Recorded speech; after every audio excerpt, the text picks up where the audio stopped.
নম্বর অঙ্কটা দাও।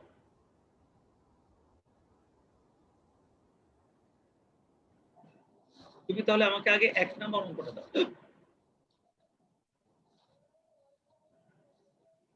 আগে আমি 1 নম্বর অঙ্কটা 2016 সালের বিবিএ অনার্স 3rd ইয়ারের কোশ্চেনটা ছিল, 1 নম্বর কোশ্চেনটা। স্যার আমি 1 আর 5 করি নাই, কারণ আমি 1 আর 5 পারি না, মাথায় ঢুকাইতেই পারি না।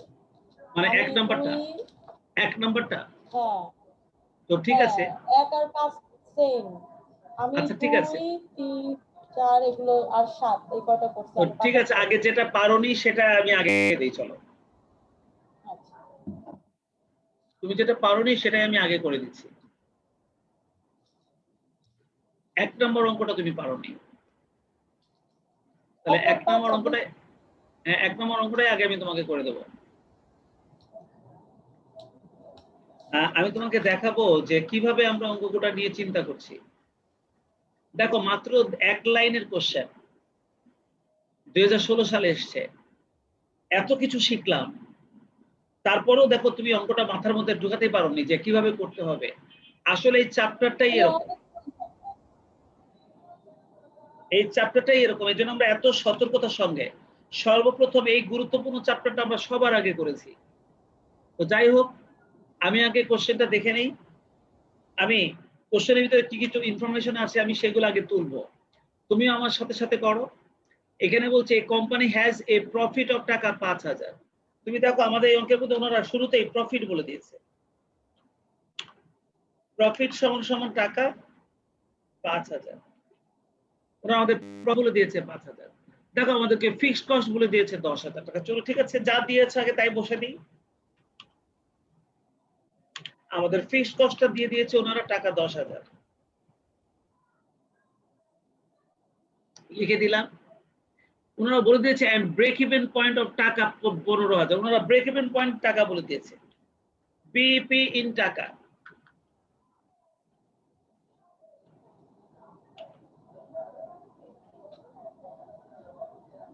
দেখো বিপি ইন টাকা উনি বলে দিয়েছে কত টাকা, 15,000 টাকা।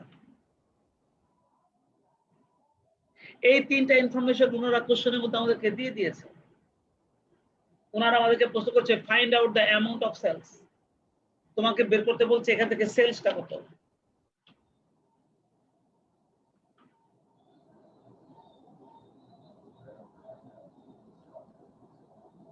তোমাকে প্রশ্ন করেছে সেলসটা কত।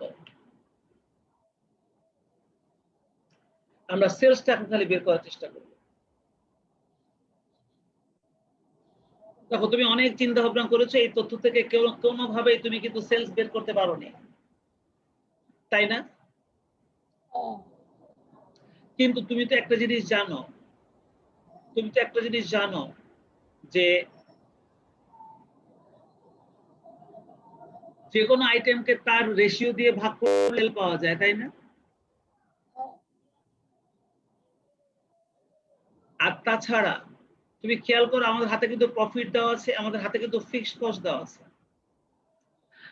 আমাদের হাতে কিন্তু ব্রেক ইভেন পয়েন্টও দেওয়া আছে। আমরা কিন্তু একটা জিনিস জানি, তুমি দেখো আমরা কিন্তু জানি বিপি ইন টাকা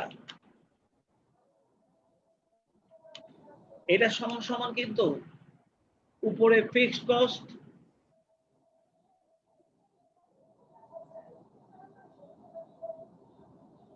আর হচ্ছে কন্ট্রিবিউশনাল মার্জিন, আর নিচে সিএম রেশিও। সিএম রেশিও টাকা যেহেতু বলছি তাই তো সিএম রেশিও হবে, তাই না? হ্যাঁ। উপরে ফিক্সড কস্ট আর নিচে হলো সিএম রেশিও। আচ্ছা, এটা তো তোমার বিপি টাকা বের করার সূত্রটা তো তুমি জানো, তাই না? হ্যাঁ।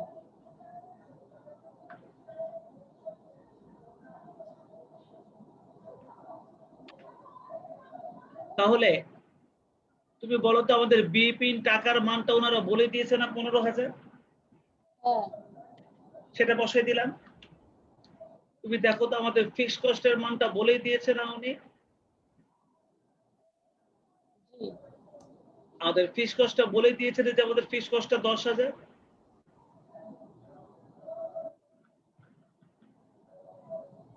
তাহলে আমরা ফিক্সড কস্টটা 10,000 বসাই দিই। তাহলে এবার বলো তো আমাকে, তাহলে সিএম রেশিওটা যদি এখন বের করতে চাই, আচ্ছা ঠিক আছে, এবার কোনাকুনি গুণ করা যায় না? 15,000 ইন্টু সিএম রেশিও সমান সমান 10,000, তাই না? কোনাকুনি গুণ করলে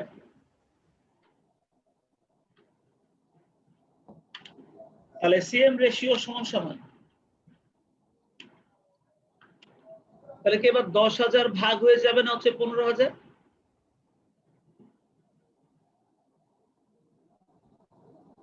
তাহলে কি এবার 10,000 ভাগ হয়ে যাবে না 15,000? হ্যাঁ। 10,000 কে ভাগ করো 15,000 দিয়ে।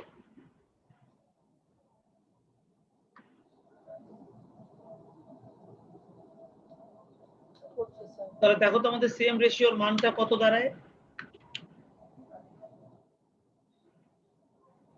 0.666 মানে 0.56। এইভাবে ধরা যায়? হ্যাঁ যায় স্যার। আমরা যেহেতু আমাদের সিএম রেশিওটা, হ্যাঁ সিএম রেশিওটা এখান থেকে বের করে নিলাম। দেখেছো? জি। আমি তোমাকে বলেছিলাম না যে যে কোনো আইটেমকে তার রেশিও দিয়ে ভাগ করলে আমরা সেল পাবো, বলছিলাম। হ্যাঁ। আচ্ছা এবার তুমি আমাকে একটা কথা বলো তো, যে সেল থেকে ভেরিয়েবল কস্ট বাদ দিলে আমরা পাই সিএম, আর সেখান থেকে ফিক্সড কস্ট বাদ দিলে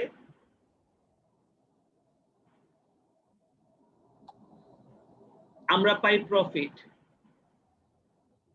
এই জিনিসটা তো তুমি জানো, তাই না? হ্যাঁ। তাহলে বলো তো ফিক্সড কস্ট আর প্রফিটটা যোগ করলে সিএম পাওয়া যাবে না? হ্যাঁ।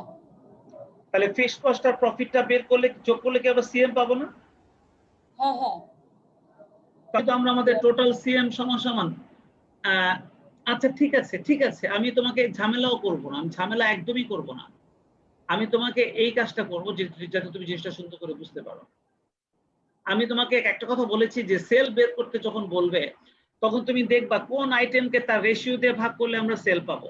তো সিএম রেশিও আমি বের করেছি। এখন যদি সিএমটা বের করতে পারি তাহলে সিএম কে সিএম রেশিও দিয়ে ভাগ করলে সেল পাওয়া যাবে। তো এখন আমি হ্যাঁ। তোমাকে যদি এই কথাটা বলি, CM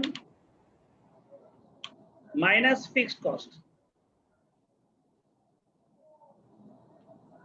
CM minus fixed cost সমান সমান প্রফিট, যদি আমি এটা বলি সিএম মাইনাস ফিক্সড কস্ট সমান সমান প্রফিট, এই কথা তো বলা যায় না? এই কথা বলা যায় না? হ্যাঁ। সিএম থেকে ফিক্সড কস্টটা বাদ দিলে প্রফিট বলা যায় না স্মৃতি? যায় যায়। আর আমাদের ফিক্সড কস্টটা কত ছিল জানো? 10,000। 10,000। আর আমাদের প্রফিটটা কত ছিল? 5,000 নাকি? হ্যাঁ। তাহলে আমাদের সিএম সমান সমান, তাহলে কি 5,000 এর সাথে ওই 10,000 যোগ হয়ে যাবে না? জি। তাহলে আমাদের টোটাল সিএমটা কত চলে আসে? 15,000। তাহলে এবার বলো তো সিএমটা পেয়েছি,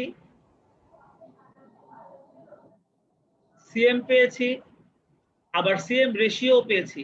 তাহলে এবার সিএম কে সিএম রেশিও দিয়ে ভাগ করলে সেল পাবো না? পাবো। হ্যাঁ পাবো। তাহলে এবার আমরা লিখে ফেলতে পারি সেল সমান সমান, therefore সেলস সমান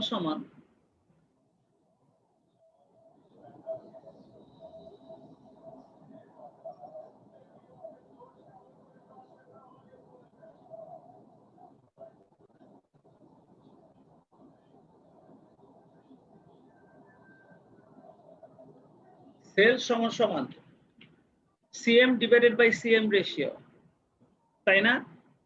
হ্যাঁ 22,500। সেল সমান সমান CM divided by CM ratio.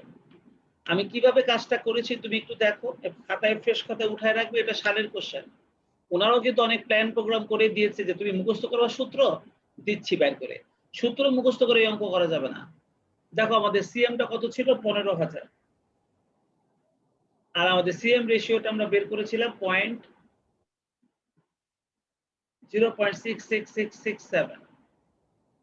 তাহলে 15,000কে এটা দিয়ে ভাগ করলে কিন্তু আমরা এখন আমাদের টোটাল সেলসটা চলে আসবে একবারে, আমরা একবারে আমাদের সেলসটা পেয়ে যাব টাকা।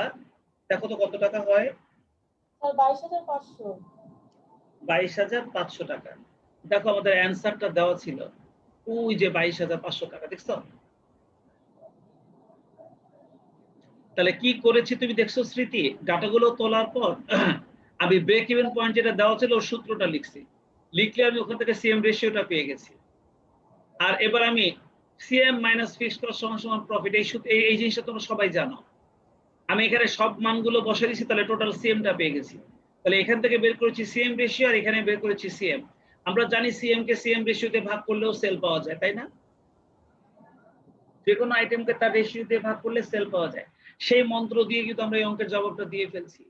দেখেছো স্মৃতি, তুমি কি 1 নাম্বারটা বুঝছো? হ্যাঁ স্যার।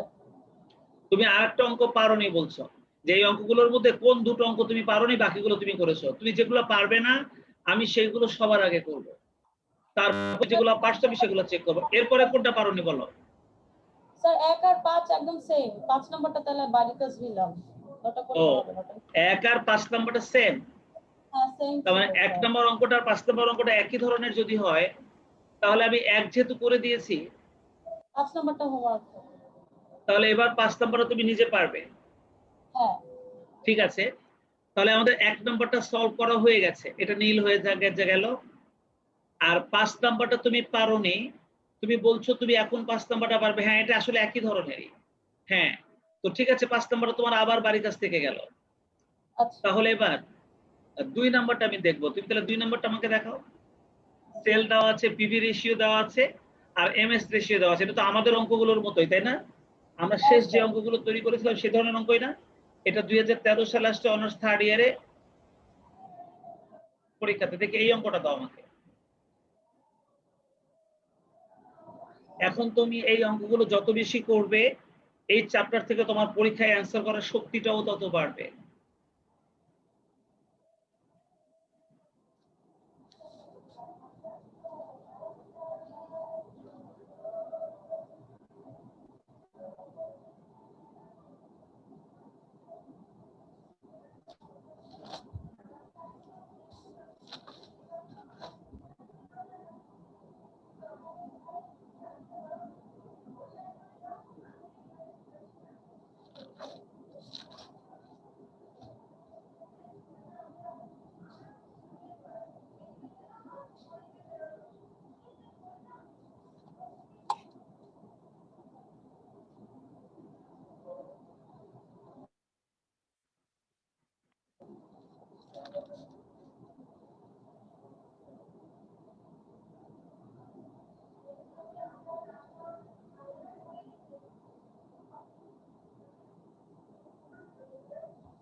অঙ্কের নাম্বারটা কই? স্যার এটা এটা 3 নাম্বার। এই যে আগে তো আরো ছবি দিয়েছি স্যার, ওগুলো ও দেখেন। আচ্ছা আচ্ছা আচ্ছা আচ্ছা আচ্ছা।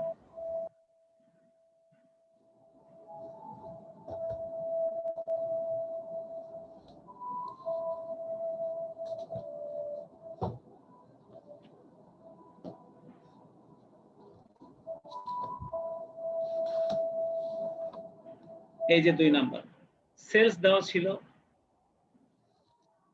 10 লাখ, পিভি 40%, এমএস। আচ্ছা,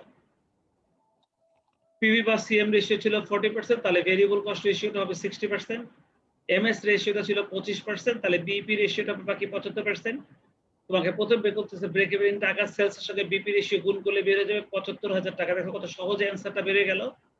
বি নাম্বারে তোমাকে ভেরিয়েবল কস্ট বের করতে বলছে, সেলসের সঙ্গে ভেরিয়েবল কস্ট রেশিও, সেলসের সঙ্গে ভেরিয়েবল কস্ট রেশিওটা গুণ করলে বের হয়ে আসবে 60,000 টাকা। প্রফিট বের করতে বলছে, মার্জিন অফ সেফটি এর সঙ্গে সিএম রেশিও গুণ করলে বের হয়ে যাবে। দেখো মার্জিন অফ সেফটি রেশিও ছিল 0.25, তার সঙ্গে 0.4 10,000, 1 লক্ষ টাকা হয়ে গেছে। বলো খুব ইজিলি বের করতে পারছো না এটা? হ্যাঁ স্যার। খুব সুন্দর হয়েছে, এটা পারছো।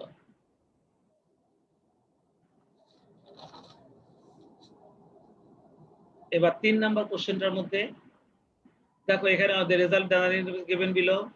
সেলস 2015 সালে এবং 2016 সালে 5 লক্ষ আর 8 লক্ষ টাকা রেসপেক্টলি, আর প্রফিট ছিল 1 লক্ষ টাকা এবং 75,000 টাকা। তাহলে সেলস আর প্রফিট যখন দেওয়া আছে, এখান থেকে কস্ট বের করতে হবে। জানো যে আমরা এরকম ধরনের অঙ্ক কিন্তু করেছি, পার্ট এর অংশে করেছি। এটা 2017 সালের অ্যাকাউন্টিং ডিপার্টমেন্টের কোশ্চেন। ওনারা বলছে এখান থেকে পিভি রেশিও বা সিএম রেশিওটা বের করো, আর বলছে ফিক্সড বের করো। সহজ প্রশ্ন। তুমি এটাকে সেলস, প্রফিট, কস্ট, হ্যাঁ ঠিক আছে, হাই ভলিউম লো ভলিউম দিয়ে বের করেছো, ভাগ করেছো, বিয়োগ করার পর এবার এই টাকাটাকে ওটা দিয়ে ভাগ করেছো 0.75, অর এটা হচ্ছে ভেরিয়েবল কস্ট রেশিও 0.75। এই তাহলে আমাদের তোমাকে তো এ নম্বরে পিভি রেশিও বের করতে বলেছিল। এই যে তো ভেরিয়েবল কস্ট রেশিও যদি 0.75 হয়, তাহলে ভিসি রেশিওটা বাকি 25% তো বের করে ফেলতে পারতেন না? তো আমি ওটা আবার ওই দিয়ে করে দেখাইছি। আচ্ছা, এখানে ফিক্সড কস্টটা বের করেছো তুমি, আর ওই কই ইয়েটা কই, ভিসি রেশিও কই, সিএম রেশিওটা কই বের করছো? ওই যে ওই যে 1 - বিসি রেশিও দিয়ে বের করছি পরের পৃষ্ঠায়, পরের ছবিতে স্যার। আচ্ছা, ওটা আরেকটা পৃষ্ঠায় তো, এই যে এইভাবে। হ্যাঁ না অসুবিধা নাই, অসুবিধা নাই। হ্যাঁ আমি এটাই দেখতে চেয়েছিলাম। হ্যাঁ ওটা হয়ে গেছে, হয়ে গেছে। তো এটা তোমাকে রিকোয়ারমেন্ট এ তে চেয়েছিল, বুঝছো স্মৃতি? হ্যাঁ। আর তুমি দেখাচ্ছ রিকোয়ারমেন্ট বি তে। এটাই বলছিলাম আমি। ও ওনারা এটা রিকোয়ারমেন্ট এ তে চেয়েছে, তুমি এটা রিকোয়ারমেন্ট এ তেই করতা, আর ওইখানে রিকোয়ারমেন্ট বি তে লিখতে। তুমি একটা কাজ করে দাও, এখানে রিকোয়ারমেন্ট এ লিখে দাও আর ওখানে রিকোয়ারমেন্ট বি লিখে দাও, তাহলে হয়ে গেল। দেখো আচ্ছা ওনাদের স্যার। প্রশ্নটা কিন্তু তাই ছিল। হ্যাঁ হ্যাঁ হ্যাঁ, জি স্যার করে দিচ্ছি।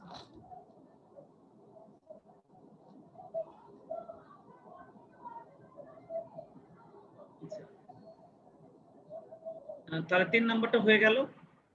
এবার 4 নাম্বারটা। 4-এর 1 নাম্বারটা বলেছিলাম এটা আমার জন্য রাখো, আর বাকিগুলো তোমরা কতটুকু করতে পেরেছো দেখি।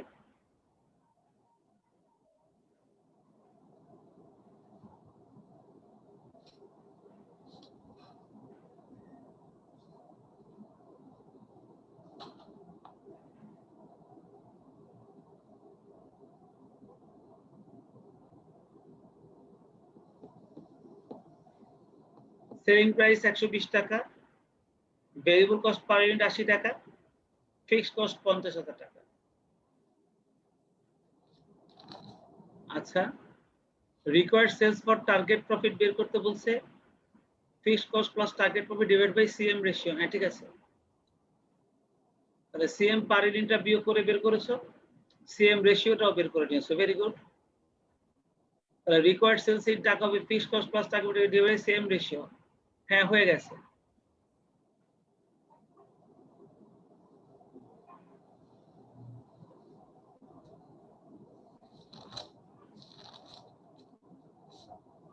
এক লক্ষ 95,000, হ্যাঁ ওটা তোমার 1 টাকা আসছে আর কি, এতে সমস্যা না। এটা রাউন্ড ফিগার করে দিব?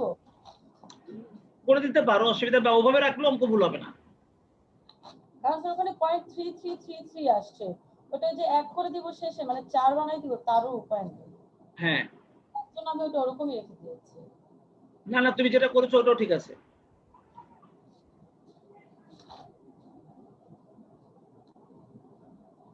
আচ্ছা, এটা রিকোয়ারমেন্ট কই আরেকটা? এক নাম্বারটা তো মানে আপনি তো এক নাম্বারটা আপনার জন্য রাখছেন, তাই শুধু 2 তাহলে চলো নাম্বারটা 1 নাম্বারটা আমি আগে করে নিই। এক নাম্বারটা করেন। দেখো 4 নম্বর অঙ্কের 1 নম্বর রিকোয়ারমেন্টে বলছে ইউজিং দ্য ইকুয়েশন মেথড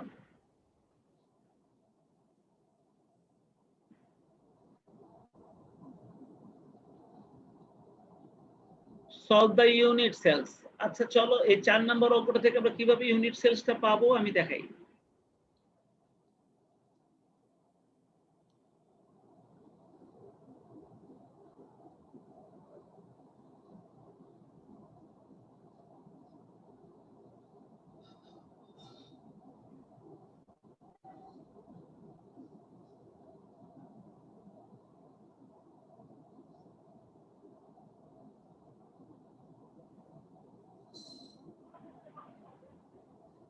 আচ্ছা এখানে তথ্য যা যা দেয়া আছে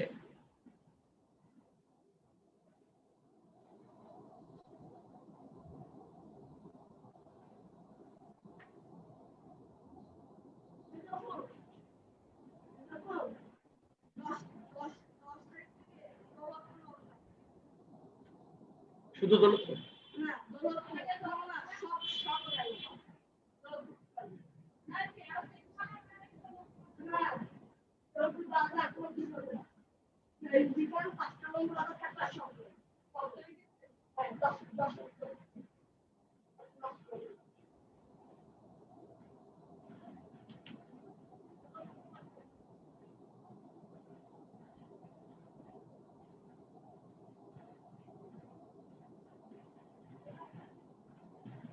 আচ্ছা কি কি ডাটা দেওয়া আছে একটু দেখে নিই। এখানে দেওয়া আছে Swift corporation has a single product whose selling price is টাকা 120। দেখো এখানে আমাদের selling price per unit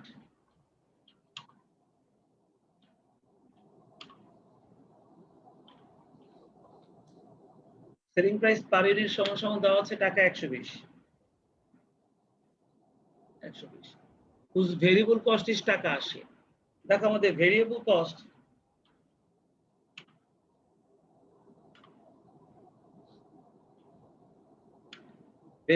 per unit সমান সমান টাকা 80।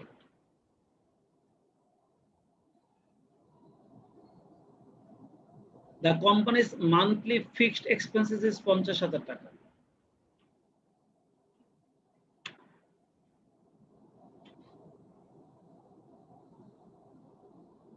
মান্থলি ফিক্সড এক্সপেন্স সমান সমান টাকা 50,000। ওনারা আমাদেরকে প্রশ্ন করেছে using the equation to solve for the unit sales. তোমাকে এখান থেকে সেলস ইউনিটটা বের করতে বলছে।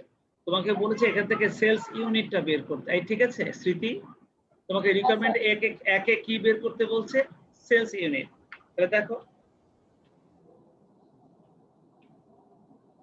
রিকোয়ারমেন্ট একে ওনারা আমাদেরকে বলেছে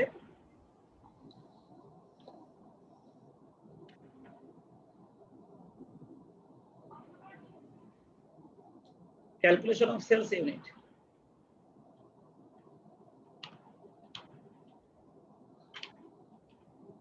আর ওনারা বলেছে তুমি এই কাজটা করতে গিয়ে তুমি প্রয়োজনে ইকুয়েশন মেথড ফলো করতে পারো, এই কথাটা ওনারা বলেছে।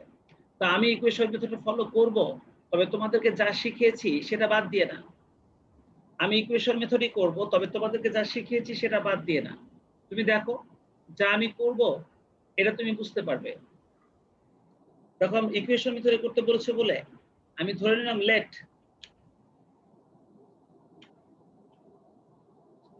সেলস ইউনিট সমান সমান এক্স। আমি সেলস ইউনিটটাকে এক্স ধরে নিলাম, কি ঠিক আছে?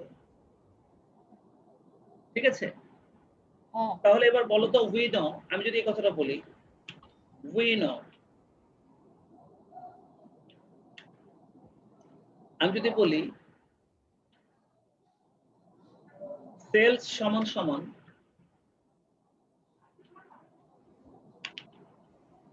Total cost plus profit. Sales সমান সমান টোটাল কস্ট প্লাস প্রফিট, তাহলে কি স্মৃতি ভুল হবে বলো তো? সেলস সমান সমান যদি টোটাল কস্ট প্লাস প্রফিট বলি তাহলে কি কোনো ভুল হবে? না, ভুল হবে না। এটা ভুল হবে না, কারণ আমরা জানি আমাদের টোটাল সেলস সমান সমান টোটাল কস্ট প্লাস প্রফিট, এটা আমরা জানি। কিন্তু তুমি বলো তো আমরা সেলস ইউনিটটাকে এক্স ধরেছি না? আর আমাদের সেলিং প্রাইস পার ইউনিট 120 টাকা না? তাহলে আমাদের টোটাল সেলস 120x হবে না? স্যার এখানে টোটাল কি মানে সেলস সেলিং প্রাইস 120 টাকা হচ্ছে প্রতি ইউনিটের সেলস, আর আমাদের সেলস ইউনিটটা ধরেছি x, তাহলে কি আমাদের টোটাল সেলসটা 120x হবে না? হ্যাঁ। আচ্ছা, এবার টোটাল কস্ট মানে হচ্ছে ভেরিয়েবল কস্ট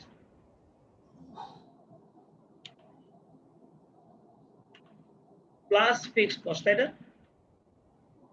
জি আমি একদম ভেঙে ভেঙে করছি যাতে তুমি বুঝতে পারো। বলত টোটাল কস্ট মানে ভেরিয়েবল কস্ট আর ফিক্সড কস্ট না? হ্যাঁ। আর আমাদের প্রফিটটা বলে দিয়েছে না উপরে, কোথাও বলেছে প্রফিটটা কত? টার্গেট প্রফিট বলছে, বাট এইটা করার জন্য তো কোনো প্রফিট দেয় নাই। দিছে 10,000 স্যার, 10,000 ওই দেখো, হ্যাঁ require target. Earn to a target profit of টাকা 10,000, দেখছো প্রফিট কিন্তু 10,000 বলে দিয়েছে, দেখছো? হ্যাঁ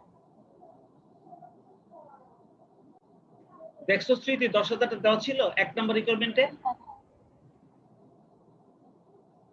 দেওয়া ছিল, তাই না? আমি কিন্তু ইকুয়েশন মেথডে বের করছি, তবে ইকুয়েশন মেথডে আমি যে লিখছি total cost plus profit, total cost মানে variable cost plus fixed cost, এগুলো তুমি জানো, এগুলো তুমি জানো।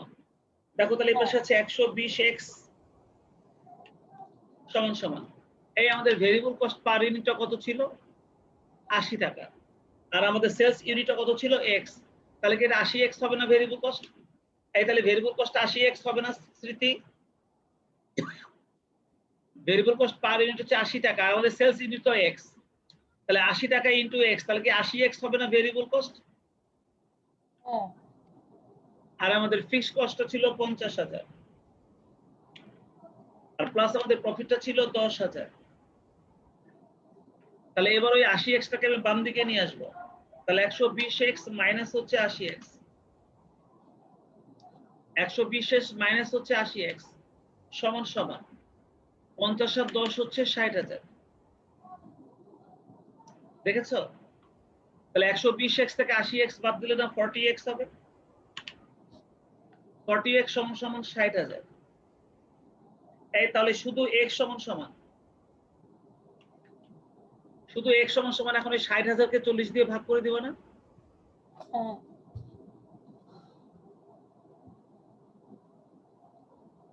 তাহলে শুধু x সমান সমান 60,000 কে 40 দিয়ে ভাগ করে দাও,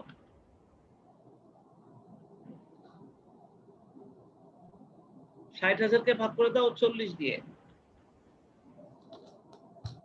তাহলে দেখো তো আমাদের মানটা কত আসে?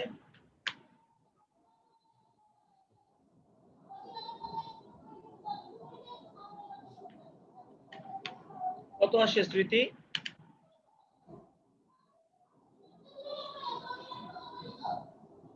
1,500?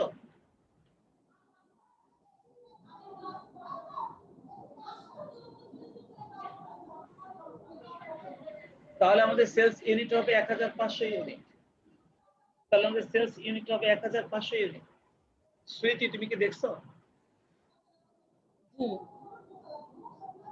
ওই দেখো 1,500 ইউনিট। তুমি কি 1 নম্বর রিকোয়ারমেন্টটা বুঝছো যে আমি করলাম এখানে?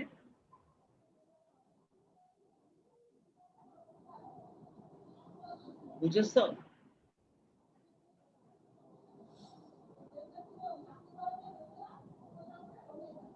তাহলে তোমার 4 নম্বর অঙ্কটা হয়ে গেল, এবার আমি 7 নম্বর অঙ্কটা দেখবো।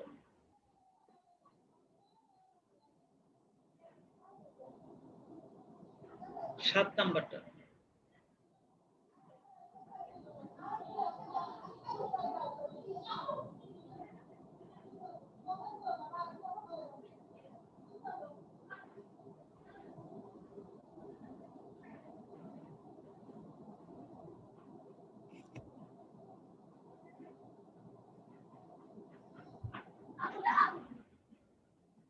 সাত নম্বরে আমাদেরকে দেওয়া ছিল sales, variable cost, fixed cost, এই তিনটা জিনিস দেওয়া ছিল।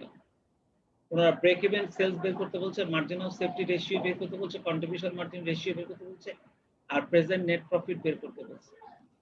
ঠিক আছে, এটা 2016 সালের ফিনান্স ডিপার্টমেন্টের কোশ্চেন। তো দেখি এটা তুমি কিভাবে করেছো।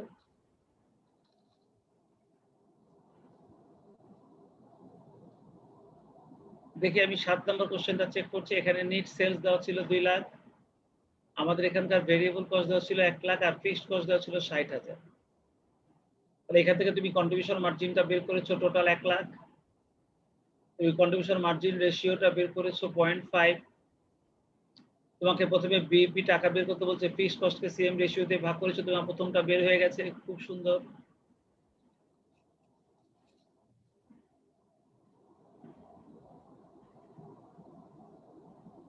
মার্জিন অফ সেফটি বের করতে বলছে, তাহলে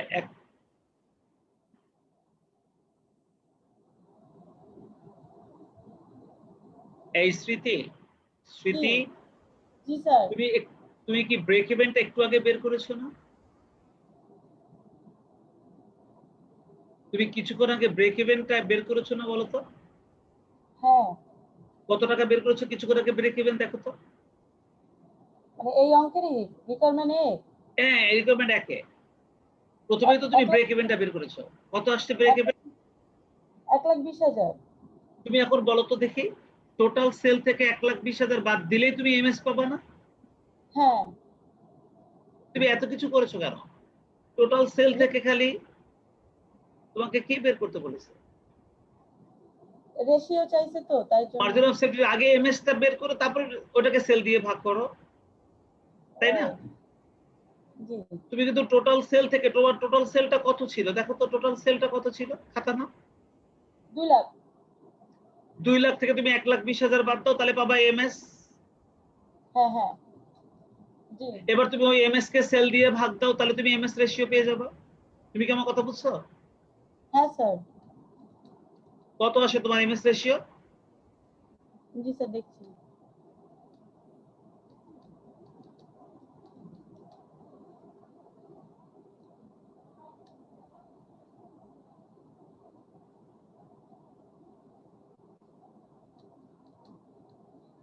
$80,000 ভাগ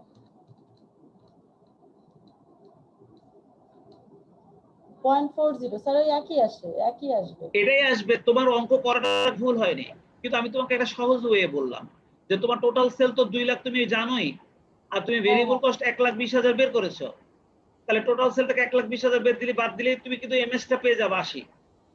হ্যাঁ এবার তুমি 80 কে সেল দিয়ে ভাগ দাও, তাহলে কিন্তু তুমি তোমার এমএস হ্যাঁ রেশিওটা পেয়ে যাবে, তাই না? তাই না স্মৃতি? জি। তবে যাই হোক, তুমি তোমার মাথাটা খাটিয়েছো এবং সঠিক লাইন অনুযায়ী, তুমি তোমার মাথাটা সঠিক লাইন অনুযায়ী খাটিয়েছো। তুমি বিইপি রেশিওটাকে বের করে এবার 1 থেকে বিইপি রেশিওটা বাদ দিয়ে তুমি এমএস রেশিও বের করছো, এটাও কারেক্ট, এটাও হয়েছে, এখানে 1 নাম্বারও কাটতে পারবে না। কিন্তু আমি তোমাকে সহজ ওয়ে দেখালাম, তাই না? স্যার। আচ্ছা, কিন্তু তুমি এগুলো করতে পেরেছো শুধুমাত্র তোমাকে মূল জিনিসটা শেখানো হয়েছিল বলে, সূত্র দিয়ে না। যাই হোক, এরপরে তোমাকে এমএস রেশিও বের করতে বলছে, সিএম রেশিও। সিএম কে সেল দিয়ে ভাগ করলে, আর সেল থেকে ভেরিয়েবল কস্ট বাদ দিলে সিএম পাওয়া যায়, তাকে সেল দিয়ে ভাগ করেছো, হয়ে গেছে। তুমি তো এই অঙ্কটা দারুণ করেছো। এটা কি আরেকটা রিকোয়ারমেন্ট ছিল? সিএম রেশিও ছিল না নাকি? আর সেলস থেকে টোটাল কস্টটা বাদ দিলেই কিন্তু আমরা আসলে প্রফিটটা পেয়ে যাই। হ্যাঁ, ওনারা প্রফিটটা বের করতে বলেছিল, হ্যাঁ ওইটাও পেরেছো। খুব সুন্দর হয়েছে। মাঝখানে যে অঙ্কগুলো বাকি থাকতেছে থাকুক। 6 নাম্বারটা কেন বাকি রেখেছিলাম এটা আমি করাই দেবো তাই বলেছিলাম না নাকি? হ্যাঁ স্যার 6 নাম্বারটা একটু কি যেন ঝামেলা ছিল।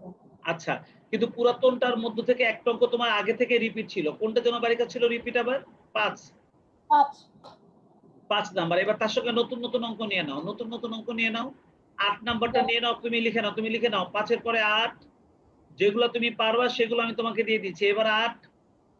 জি। আর হাসান মাহমুদ যদিও রেকর্ডিংটা দেখছে, এটা হাসান মাহমুদেরও বাড়ির কাজ, ওইগুলো তুমি করেছো। এবার নতুন এই বাড়ির কাজগুলো করবা। আর দেখো এখন অঙ্কগুলো করতে কিন্তু অনেক ভালো লাগবে। সালের কোশ্চেন গুলো করে ফেলছো তোমরা, চিন্তা করছো? 8 করবা, 9 নাম্বারটাও পারবা। দেখো 9 নাম্বারটা দেখাও, 8 9 10 নাম্বারটাও পারবা, 10 নাম্বারটা দেখাও। এটা 18 সালের কোশ্চেন, সব রিসেন্ট সালের কোশ্চেন। আবার 11 নাম্বারটাও পারবা, 11 নাম্বারটা দেখাও।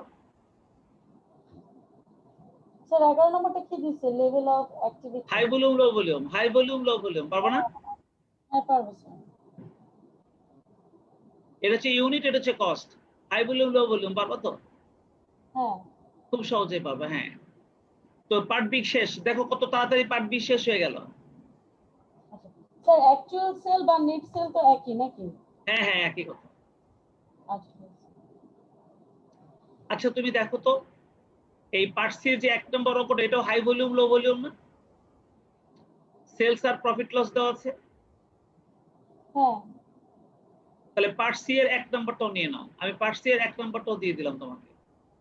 জি পার্ট বি কমপ্লিট করে ফেলছি, আর পার্ট সি এর 1 নম্বরটা দিলাম, শুধু 1 নম্বরটা। এই কয়টা তোমার বাড়ির কাছ থেকে যাবে, দেখবা আমরা খুব তাড়াতাড়ি এই চ্যাপ্টারের সবকটা অঙ্ক সালের অঙ্ক করে ফেলছি, এগুলো সবকটা সালের অঙ্ক। আর এই সালের অঙ্কগুলো করা হয়ে গেলে এমন কোনো অঙ্ক বাকি থাকবে না যা পরীক্ষাতে আসবে অথচ তোমরা পারবে না। তার মানে এই চ্যাপ্টার থেকে যে কোনো অঙ্ক পরীক্ষাতে আসলেই তোমরা অ্যান্সার করতে পারবে। আচ্ছা স্যার একটা প্রবলেম, কলেজ থেকে যেই সিলেবাসটা দিছে না ওই হ্যাঁ অনুযায়ী যেই বইটা কিনছি ওই বইতে মানে ওই বইতে তো আগের সিলেবাস, তো দেখা যায় কি ওখানে 2012 সালের পরে আর কোনো কোশ্চেন নাই, কিন্তু এখন তো দেখা যায় আপনি 2017-18 সালের কোশ্চেন গুলো আমাদেরকে করাচ্ছেন। হ্যাঁ সেক্ষেত্রে আমরা অল্প এরকম কোন আরেকটা বই কিনলে ধরেন নিজেরাই যখন পড়বো তখন এই সালের প্রশ্নগুলো নিয়ে বা আসলে থিওরি তোমাদের ডিইউর আন্ডারে প্রিলিমিনারির জন্য আলাদা কোনো বই ন্যাশনাল ইউনিভার্সিটির ইয়েরা বের করবে কিনা এটা নিয়ে আমার সন্দেহ আছে। তবে না স্যার হ্যাঁ, ওরা তো আগের সিলেবাসটাই দিছে। আমি তবে একটা বই তোমাদের এখন যেটা করা উচিত সেটা হচ্ছে কি, প্রিলিমিনারির বই না কিনে তোমরা চাইলে এই ম্যানেজমেন্ট অ্যাকাউন্টিং এর 3rd ইয়ারের অনার্স এর বইটা কিনতে পারো, তাহলে তোমরা এই সালের অঙ্কগুলো পাবা। কারণ এই সাবজেক্টটা তোমাদের অনার্সেও আছে। তুমি প্রিলিমিনারির জন্য বই পাবে না, বাট এই সাবজেক্টের জন্য তুমি অনার্সের বই পাবে। তো আমার মনে হয় 3rd ইয়ারের যে কোনো ডিপার্টমেন্টের, অ্যাকাউন্টিং ডিপার্টমেন্টের হোক, অ্যাকাউন্টিং ডিপার্টমেন্টের না বা ম্যানেজমেন্ট ডিপার্টমেন্টেরটাও নিতে পারো। 3rd ইয়ারের অ্যাকাউন্টিং বা ম্যানেজমেন্ট ডিপার্টমেন্টের একটা সাজেশন বই কিনলেই তুমি 17, 18, 12 এগুলো সব সালের কোশ্চেনই পাবা। আচ্ছা এটাই। আর ম্যানেজমেন্ট অ্যাকাউন্টের সিলেবাসের সঙ্গে তোমাদেরও ম্যাচ করবে, ম্যাচ করে যাবে। দেখো যে আমি যা যা করাচ্ছি ওনাদের সিলেবাসও ঠিক ওই অঙ্কগুলোই আছে। আর আমরা একটা বই কিনছি স্যার, এটা হচ্ছে গিয়ে দেখতেছি এখানে সাল দেওয়া আছে 17-18, মানে কলেজ থেকে যে সিলেবাসটা দিচ্ছে ওই অনুযায়ী 17-18, হ্যাঁ এর মধ্যে আগের কোনো কোশ্চেনই নাই, কিছুই নাই। আচ্ছা, এর জন্য যে আরেকটা অল্টারনেট কি বই কিনলে আমাদের আর কি স্টাডি করতে একটু হেল্প হবে। ম্যানেজমেন্ট অ্যাকাউন্টিং এর জন্য তুমি প্রিলিমিনারি বই বোধহয় তোমার সেরকম পাবে না। তুমি তুমি ম্যানেজমেন্ট ডিপার্টমেন্টের 3rd ইয়ারের বইটা কিনতে পারো, আচ্ছা তাহলে ওখানে তুমি স্ট্যাটও পাবা ম্যানেজমেন্টও পাবা। কি বলছি বুঝছো? আচ্ছা মানে কোনটা কিনবো, ব্যতিক্রম নাকি অন্য কোনো? ব্যতিক্রমটাই নাও, ব্যতিক্রমটাই নাও। ম্যানেজমেন্ট ডিপার্টমেন্টের ব্যতিক্রমটা কিনে নাও, তাহলে ওখানে তুমি স্ট্যাটিস্টিক্সও পাবা, ম্যানেজমেন্ট অ্যাকাউন্টিংও পাবা, সেম সিলেবাস। ঠিক আছে, ঠিক আছে স্যার। ওকে স্মৃতি, তাহলে আমি আজকে বিদায় নিই। আল্লাহ হাফেজ। জি আল্লাহ হাফেজ।